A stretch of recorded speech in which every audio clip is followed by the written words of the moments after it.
दोस्तों, आज हम क्लास 9th के साइंस का कुछ मोस्ट इम्पोर्टेंट क्वेश्चन पढ़ेंगे।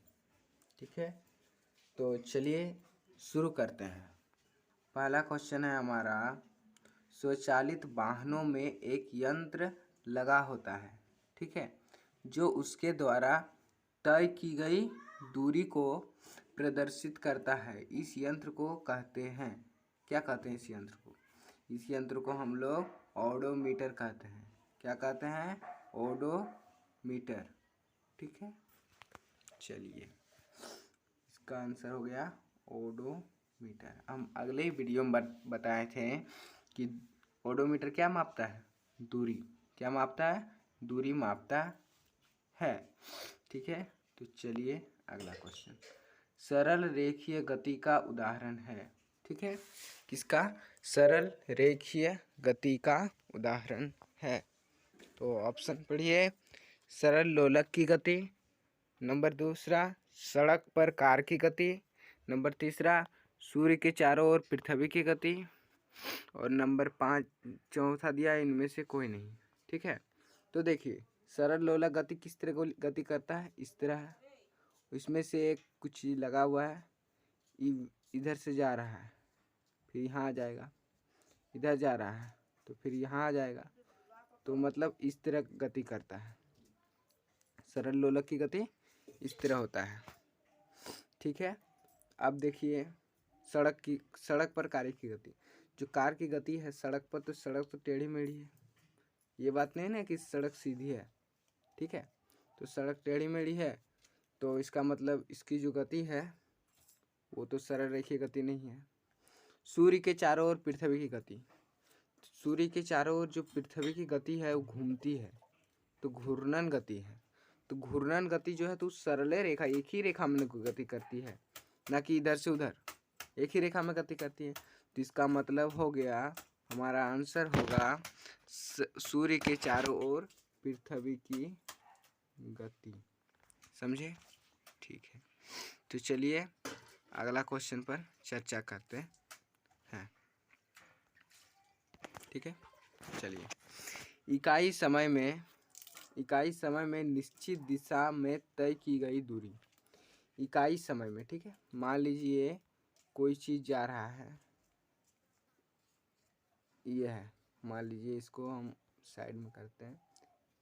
चलिए, इकाई समय में, एक ही समय में, टी समय में जा रहा है। ठीक है, किस समय में? टी समय में। टी समय मान लीजिए जा रहा है कोई कार ही। ठीक है, निश्चित दिशा में, इसी दिशा में जा रहा है, तय की गई दूरी को क्या कहते हैं? एक निश्चित दिशा में तय की गई दूरी को देखिए, इकाई समय में निश्चित दिशा में तय की गई दूरी को हम लोग वेग कहते हैं। क्या कहते हैं? वेग।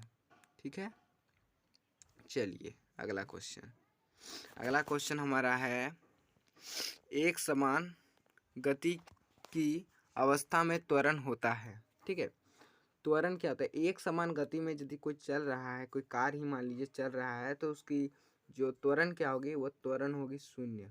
ये अगला क्वेश्चन, 5वां नंबर देखिए, क्वेश्चन पूछ रहा है संवेग कैसी राशि है। ठीक है, तो हमने अगला ही बार बताए थे कि जो सदिश है, ठीक है, सदिश कैसे? जिसमें वो रहता है उसको हम क्या कहते हैं?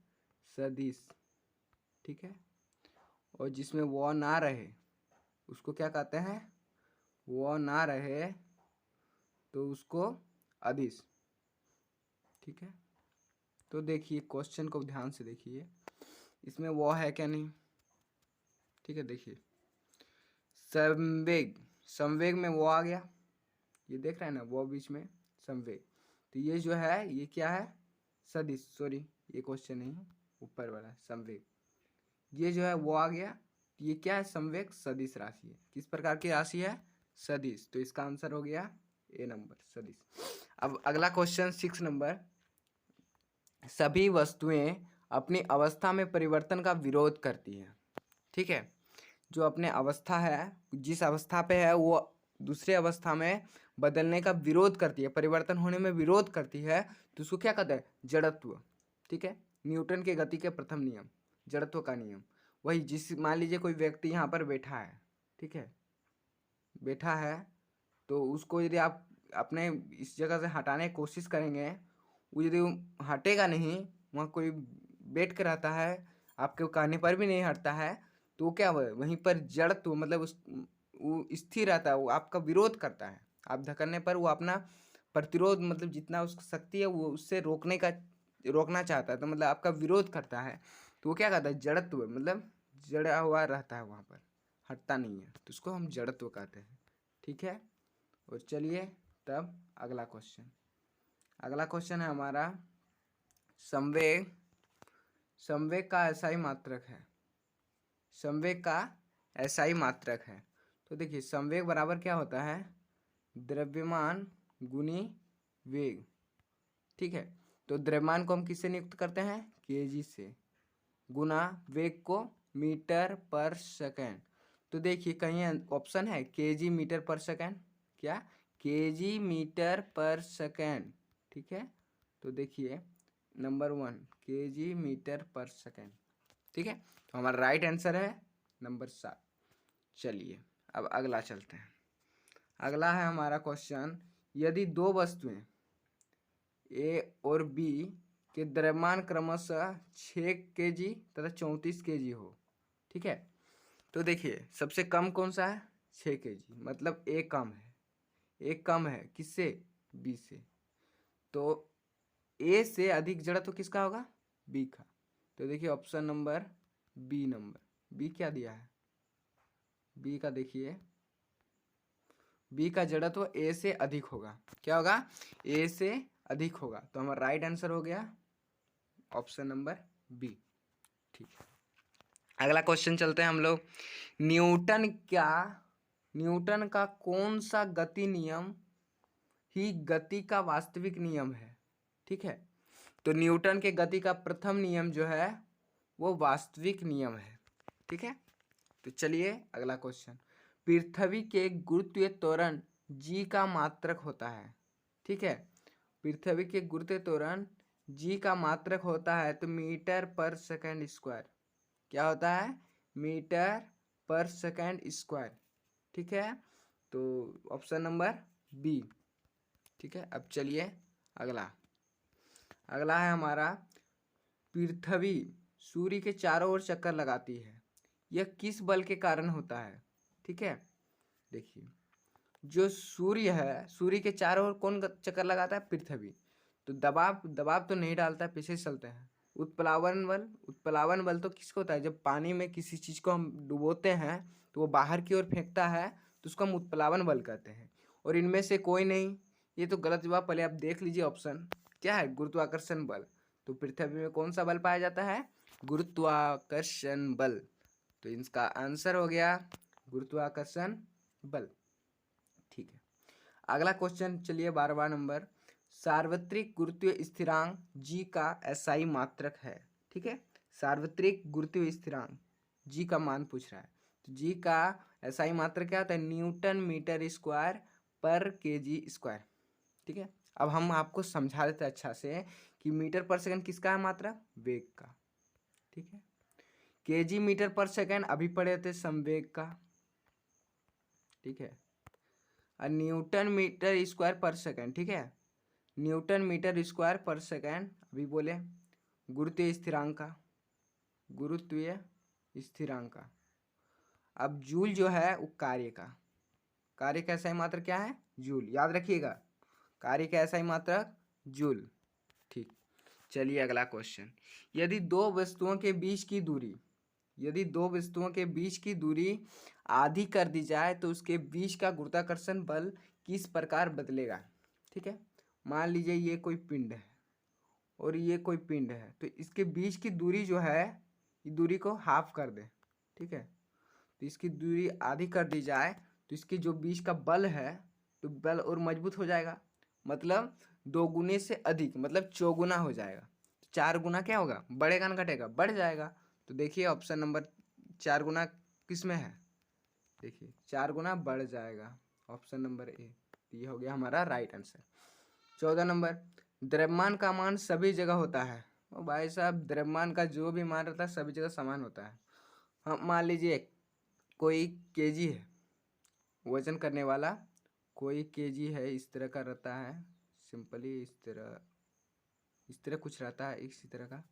तो उसका मान लीजिए ये 1 केजी है, तो इसको जहाँ पर रखेंगे वो 1 ही केजी रहेगा, ना कि बदल के 2 केजी हो जाएगा, कहीं 3 केजी हो जाएगा। ठीक है, तो सभी जगह इसका मान क्या होता है, समान होता है। तो चलिए अगला क्वेश्चन चलते हैं। अगला क्वेश्चन बहुत ही इंटरेस्टिंग क्वेश्चन है, पढ़ लीजिए पहले। दिए गए चित्र में पदार्थ के किस अवस्था में कणों को दिखाया गया है। ठीक है, पदार्थ के कितनी अवस्था है, वैसे तो 5 अवस्था है। ठीक है, ठोस, 1 नंबर ठोस है, दूसरा नंबर द्रव, तीसरा नंबर गैस, ये तो सभी को जानते हैं, चौथा नंबर क्या है, प्लाज्मा, और 5वां नंबर बोस आइंस्टाइन कंडेंसेट,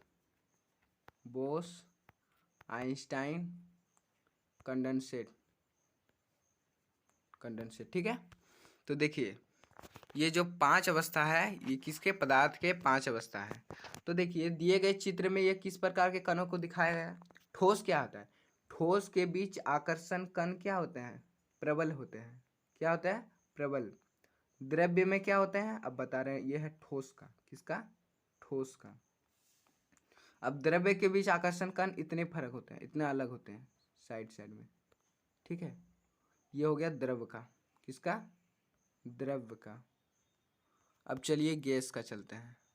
तो गैस का देखिए ये कण रहा, यहाँ रहा, यहाँ रहा, फिर यहाँ रहा, फिर यहाँ रहा, इस तरह होता है किसमें, गैस में। तो इस किसका हो गया, गैस का।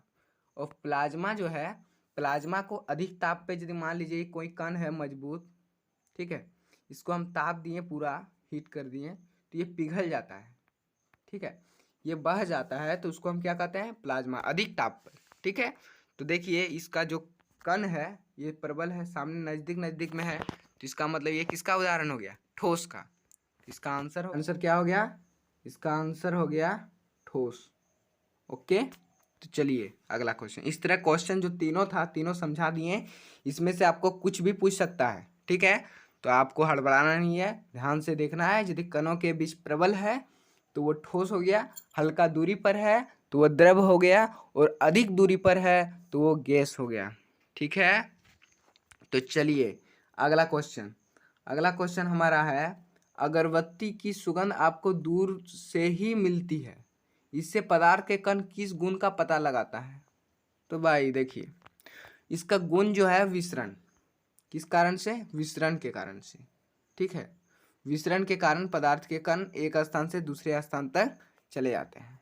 ठीक है, तो देखिए विसरण तो दिया नहीं है, क्योंकि विसरण तो आदमी को, हर एक बच्चे को पता होता है कि विसरण के कारण अगरबत्ती की सुगंध दूर दूर तक फैली जाती है। तो इसका आंसर क्या होगा, पदार्थ के कण बहुत छोटे होते हैं, भाई साहब हम जानते हैं पदार्थ के कण छोटे होते हैं, तो इसका मतलब ये नहीं कि ये भी मतलब दूर तक महक सुनाई, मतलब सुगंध आ जाएगी। जैसे कि लोहा के कण भी बहुत छोटे छोटे होते हैं, क्या उसकी सुगंध आती है, नहीं। पदार्थ के कणों के बीच रिक्त स्थान होता है, हाँ भाई हम भी जानते हैं पदार्थ के कणों के बीच रिक्त स्थान होता है, इसलिए तो चीनी और पानी को घोलने पर घुल जाता है। क्या उसकी महक आती है दूर दूर तक, नहीं। पदार्थ के कण एक दूसरे को आकर्षित करते हैं, ये भी हम जानते हैं कि पदार्थ के जो कण है वो एक दूसरे को आकर्षित करते हैं, लेकिन क्या ये दूरी पर मान लीजिए कोई व्यक्ति है, क्या उसको आकर्षित कर लेता है पदार्थ के कण, वैसे करता तो लोहा को भी आकर्षित कर देता है, तो पूरे आदमी के शरीर में लोहा चिपक जाता है। ठीक है, तो वैसी बात नहीं है। यहाँ देखिए आप, पदार्थ के कण निरंतर गतिशील होते हैं, ये राइट बात है। पदार्थ के जो कण है वो गतिशील रहते हैं, तो एक स्थान से दूसरे स्थान जाते रहते हैं। ठीक है, तो इसी कारण पदार्थ के कणों के गतिशील के कारण हम जो अगरबत्ती की सुगंध है दूर दूर तक फैल जाती है। तो हमारा राइट आंसर हो गया डी नंबर। तो देखिए इससे हमारा एक सब्जेक्टिव 3 नंबरिया क्वेश्चन का आंसर मिल रहा है कि पदार्थ के गुणों को लिखें। ठीक है, पदार्थ के गुणों को लिखें, के गुणों को लिखें, पदार्थ के गुणों को लिखें। तो देखिए पदार्थ के कणों के गुण है, ठीक है। चलिए हम लोग देख लेते हैं। पहला गुण है पदार्थ के कण बहुत छोटे होते हैं। दूसरा, पदार्थ के कणों के बीच रिक्त स्थान होता है। पदार्थ के कण एक दूसरे को आकर्षित करते हैं तथा पदार्थ के कण निरंतर गतिशील होते हैं, ठीक है। ओके दोस्त, चलिए अगला क्वेश्चन चलते हैं। अगला क्वेश्चन है, निम्नलिखित में किस पदार्थ में विसरण की गति सबसे तेज होती है? तो देखिए जल जो है, जो पानी है, उसमें विसरण का मतलब क्या हो गया? पदार्थ के कण वायु में अपने आप स्वतः मिल जाता है। क्या पानी वायु में मिल जाता है स्वतः? अपने आप नहीं मिलता है, तो ये तो गलत हो गया।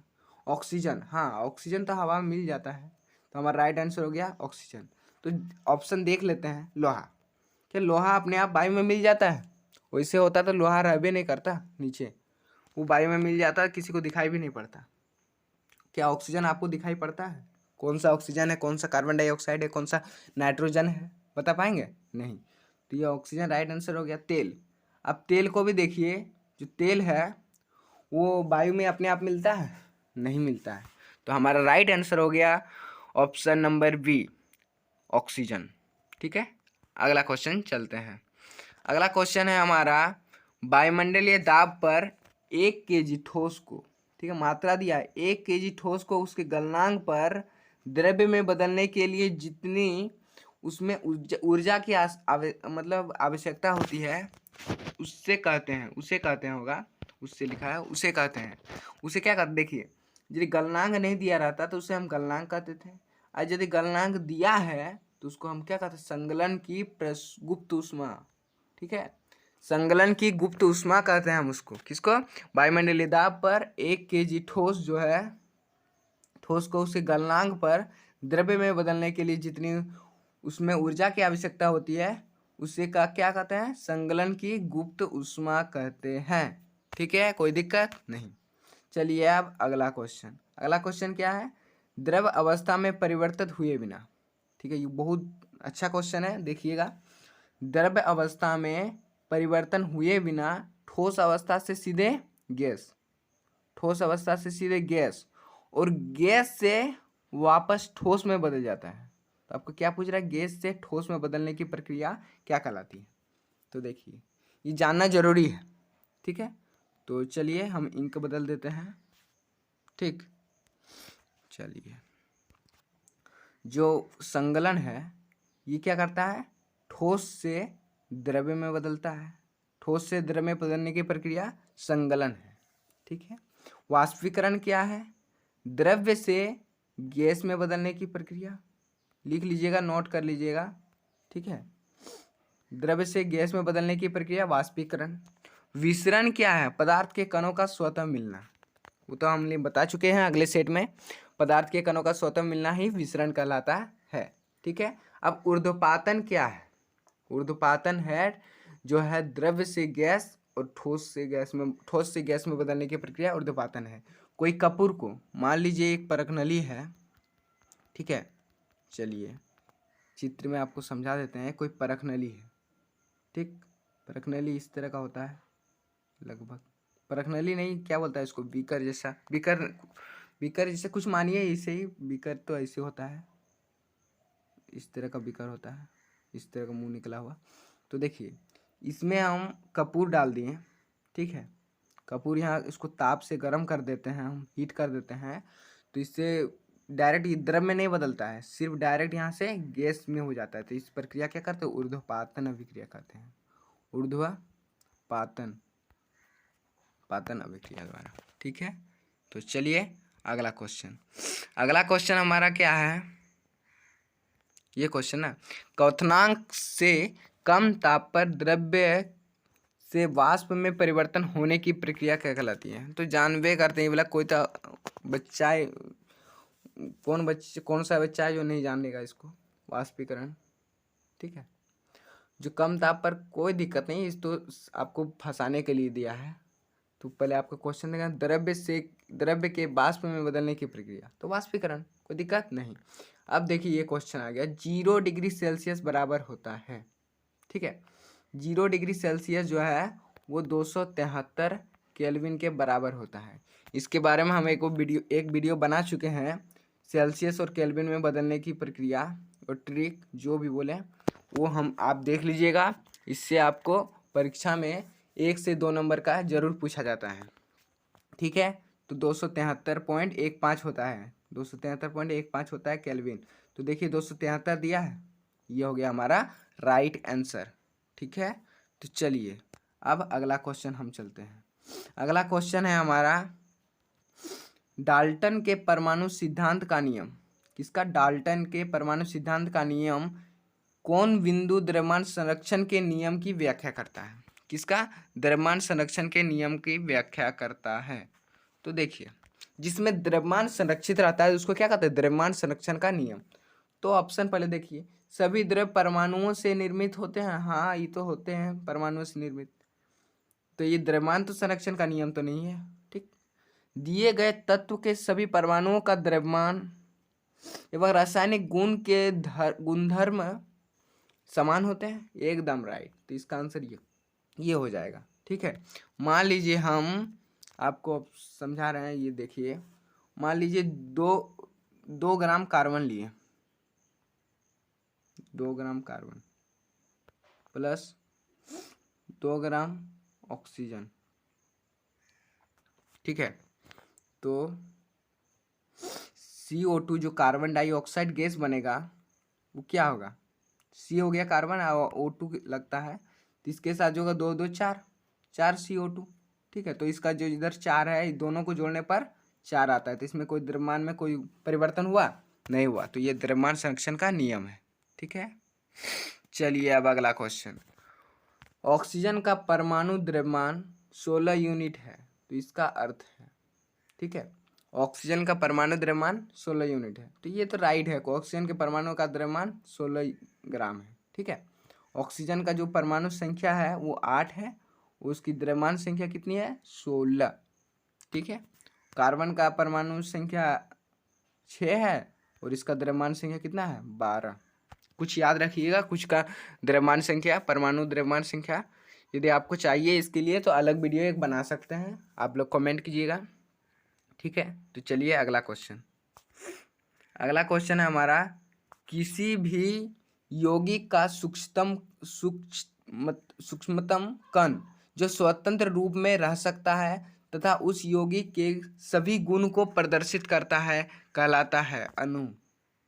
ठीक है, अणु कहलाता है। क्या कहलाता है? अणु कहलाता है। निम्नलिखित में कौन सा यौगिक चतुर्परमाणुक है? क्या बोला? चतुर्परमाणुक।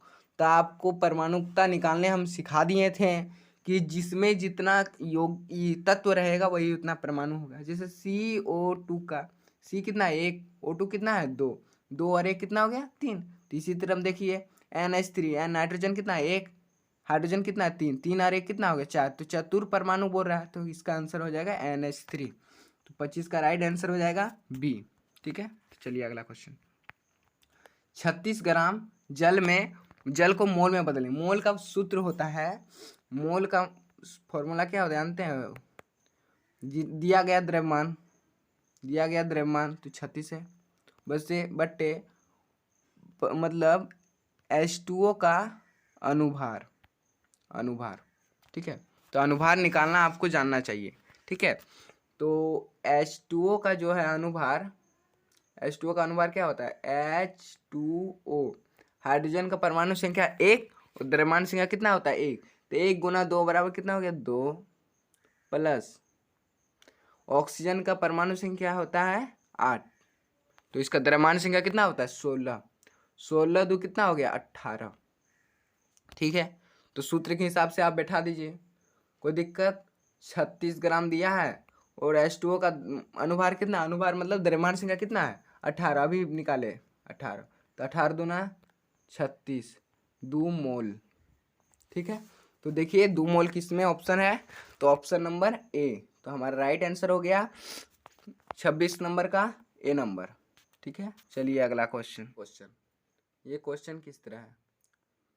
27वां नंबर, बहुत आसान है, समझने की थोड़ी देरी है। 5 मोल दिया है। ठीक है, 5 मोल नाइट्रोजन गैस का द्रव्यमान क्या होगा? तो द्रव्यमान पूछ रहा है, तो नाइट्रोजन का द्रव्यमान पहले जानना चाहिए। नाइट्रोजन का द्रव्यमान कितना होता है? 14। ठीक है, तो कितना मोल? 5 मोल। तो 5 मोल दिया था, 5 गुना 14 डायरेक्ट कर दीजिए, 14 पंचे 70। तो देखिए 70 यूनिट है कहीं, हाँ भाई साहब यहाँ 70 यूनिट, ये हो गया हमारा आंसर। अब देखिए आ गया हमारा बायोलॉजी। ठीक है, बायोलॉजी में क्या है, कोशिका का बिजली घर, ऊर्जा मतलब ऊर्जा, इलेक्ट्रिक हाउस। ठीक है, ऊर्जा घर कौन सा है, तो माइटोकॉन्ड्रिया। ठीक है, कोई दिक्कत नहीं। अब अगला क्वेश्चन है, निम्नलिखित में किस कोशिकांग का अपना डीएनए तथा राइबोसोम होता है, तो इसका आंसर होगा माइटोकॉन्ड्रिया। क्या होगा, माइटोकॉन्ड्रिया। किस कोशिकांग को आत्महत्या की थैली कहा जाता है, तो हम लोग पढ़े होंगे लाइसोसोम। लाइसोसोम को क्या कहते हैं, आत्महत्या की थैली कहते हैं। प्रोकैरियोटिक कोशिका का उदाहरण है बैक्टीरिया, जिसमें केंद्रक मतलब अनिश्चित रहते हैं, निश्चित रूप में नहीं रहते हैं, तो उसे मनुष्य में केंद्रक निश्चित रूप से रहते हैं, तो इसका आंसर हो गया बैक्टीरिया। ठीक है, अमीबा में भी केंद्रक पाए जाते हैं, कवक में भी केंद्रक पाए जाए, लेकिन बैक्टीरिया में केंद्रक अनिश्चित रहता है। ठीक है, अब अगला क्वेश्चन हम पढ़ते हैं। अगला क्वेश्चन हमारा क्या है, झिल्ली जीवात जनन की प्रक्रिया कहाँ होती है। झिल्ली जीवात जनन की प्रक्रिया जो है वो माइटोकॉन्ड्रिया में होती है। कहाँ होती है, माइटोकॉन्ड्रिया में होती है। अगला क्वेश्चन है हमारा, अर्धसूत्री विभाजन में संतति कोशिकाओं की संख्या क्या होती है। अर्धसूत्री विभाजन में संतति कोशिकाओं की संख्या 4 होती है। कितनी होती है, 4 होती है। अगला क्वेश्चन है हमारा, एक जीव के गुणसूत्रों की संख्या 18 है। कितना है, 18। तो उस जीव के अंडे में गुणसूत्रों की संख्या कितनी होगी, तो आपको ध्यान देना पड़ेगा कि जो गुणसूत्रों की संख्या 18 है, तो उस जीव के अंडे में गुणसूत्रों की संख्या कितनी होगी, तो देखिए 9 होगी। ये आपको याद करना है। ठीक है, बायोलॉजी जितना है अधिकतर आपको याद करना पड़ेगा। फिजिक्स और केमिस्ट्री जो है वो मैथ टाइप का रहता है, तो वो हमने मैथ को सॉल्व कर दिया है। जिसमें भी डाउट होगा आप कमेंट करके हमसे उसका आंसर भेज सकते हैं, वो यूट्यूब में छोड़ सकते हैं। ठीक है, तो चलिए अगला क्वेश्चन। अगला क्वेश्चन है हमारा, पौधों में जल एवं खनिज लवण का संवहन कौन करता है। ठीक है, संवहन का कौन करता है, देख खनिज लवण, जल तथा खनिज लवण का संवहन कौन करता है, जाइलम, और फ्लोएम इसे पत्तियों तक पहुंचाता है। ठीक है, हम अगला ही टॉपिक में हमने बताए थे कि जो फ्लोएम का कार्य है वो भोजन को पत्तियों तक पहुंचाने का कार्य रहता है। ठीक है, तो चलिए अगला क्वेश्चन। अगला क्वेश्चन है हमारा, ठीक है, देखिए अगला क्वेश्चन है हमारा, रक्त एक उत्तक है। रक्त एक उत्तक है। रक्त एक तरल संयोजी उत्तक है।